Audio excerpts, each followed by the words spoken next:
చిన్నిసార్లు చెప్పే బిఎన్బికి స్వాగతం. అసలు మీకు ఒక విషయం చెప్పాలి.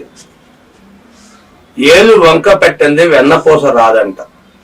ఈ విషయం మీకు తెలుసా? చాలా పాతది.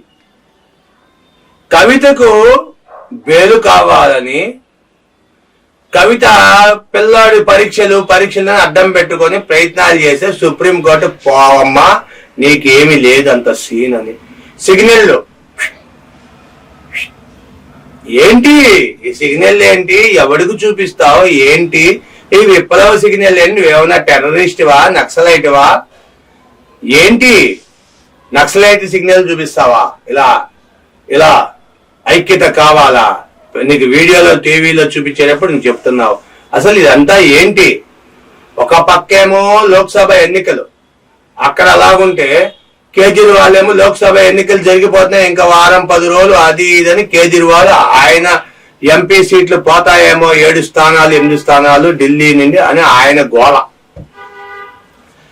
దీనికేమో హైకోర్టులో ఒప్పుకోలేదు, సుప్రీంకోర్టులో పర్మిషన్ ఇవ్వట్లేదు, ఈడీ ఏమో అవకాశం ఇవ్వట్లేదు. తెలివితేటలు ఉపయోగిస్తున్నాడు కేజ్రీవాల్. ఏమని?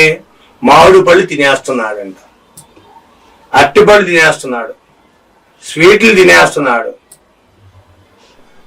షుగర్తో టీ తాగేస్తున్నాడు, కాఫీలు తాగేస్తున్నాడు. అయితే తాగనేయండి, మన సొమ్మా ఏంటి? ఆయన సొమ్మే కదా. అయ్యా ఆయన సొమ్మే, ఆయన తిన్ని, ఆయన నోరుతో ఆయన తిన్నా. కానీ ఆయన మన రాష్ట్రాల్లో ఏది కాకపోయినా మన దేశంలో ఒకటైన రాష్ట్రం అయిన ఢిల్లీ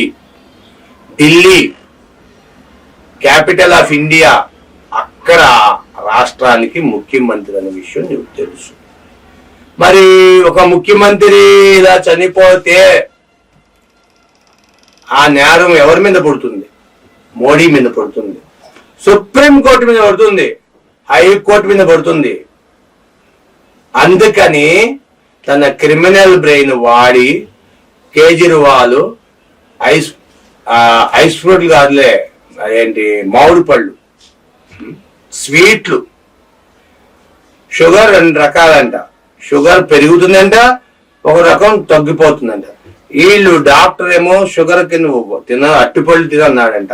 అట్టిపళ్ళు ఏమంటే ఒక రేంజ్ లో తినాలి అట్టిపళ్ళు, 1, 2 అట్టిపళ్ళు ఏమంటే డజన్ తినేస్తావా? అసలు ఏమైనా అర్థం ఉందా? ఈడీ ఏమో చిచ్చి ఎంత డ్రామా, ఫుడ్ ఇంటికాని పంపించొద్దు, వాళ్ళు ఇక్కడే ఫుడ్ తెచ్చుకుంటారు, ఇక్కడే తింటారు, ఇక్కడే చేస్తారు మీరు అంటున్నారు. కోర్టు ఏమో అలా కుదరదు, ఆయన షుగర్ పేషెంట్, డయాబెటిక్, రాష్ట్ర ముఖ్యమంత్రి, ఆయన ఇంటి దగ్గర తెచ్చుకుంటారు, జైలు కూడా అని పెట్టడానికి వెళ్ళలేదు అంటుంది కోర్టు. ఈడీ ఏమో తేల్చదు, నేను తప్పు చేశానయ్యా అని చెప్పి ఆయన చెప్పడు. గవర్నర్ ఏమో, లెఫ్టినెంట్ గవర్నర్ ఏమో నేను రాష్ట్రపతి పాలన పెట్టేస్తాను అంటాడు ఆయన. కోర్టు అంటది బెయిల్ ఇవ్వచ్చు కదా, ఇవ్వదు. కోర్టు అంటది స్వతంత్ర భారతదేశంలో ఎక్కడన్నా ప్రతిపాదన చేసుకోవచ్చు అయ్యా, work at home, work at from jail, what is there అంటుంది. జైలు నుండి వర్క్ చేస్తాడంట, రాష్ట్ర పాలన చేస్తాడంట. చేసుకొని నీకేమైనా అంటాను కోర్టు. చేసుకుంటాడు, బానే ఉంది. ఇక్కడ ప్రజలంతా ఇబ్బంది పడుతున్నారు, అక్కడ ఏం జరుగుతుంది? ఉంటేనే ఊళ్ళో తిరిగితేనే నీకు ఏం జరుగుతుంది తెలియట్లా. నువ్వు చేసిన పిచ్చి పని ఏంటంటే 9 సార్లు నీకు ఈడీ పంపించింది నోటీసు. అప్పుడు నువ్వు రిప్లై ఇచ్చుంటే బాగుండేది కదా. సోదరులారా, మీకు ఒకటే గుర్తుపెట్టుకుని, కోర్టు నుండి ఎవరు పంపించినా, నిజమైన అబద్ధమైన పోలీసులు గాని కోర్టు ఎవరు పంపించినా ఆ నోటీస్ తీసుకొని తిరిగి సమాధానం చెప్పితే మీరు ఆ రోజే మీరు బెయిల్ వేసుకోవచ్చు. Law is powerful.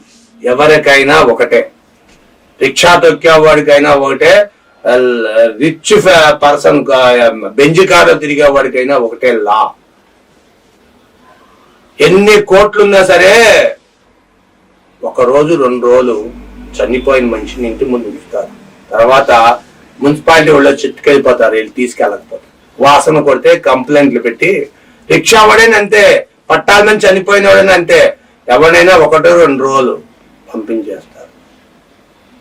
కాబట్టి ఈ కోర్టు కేసుల్లో దూరిన వాళ్ళందరూ కూడా ఆలోచించండి. మీకు ఏమైనా అవకాశం ఉంటే కేజ్రీవాల్కి కామెంట్ చేయండి, చెప్పండి ఏమని, ముందు ఆ పిచ్చి పనులు మానేయ్యా కేజ్రీవాల్, బెయిల్ కావాలంటే ఆ విషయం ఏదో చెప్పు. ఆ కవిత మొన్నటిదాకా అప్రూవల్ అవుతుంది, మరి నువ్వు కూడా అప్రూవల్ అవుతావు, ఆ విషయం ఏంటి చెప్పు, ఒప్పుకో, సిబిఐ ముందు నిజాలు చెప్పు, అప్పుడు కానీ నిన్ను వదలరు అని చెప్పండి. Thank you for watching our channel. దయచేసి సబ్స్క్రైబ్ చేయండి, లైక్ చేయండి, షేర్ చేయండి, కామెంట్ చేయండి. Thank you.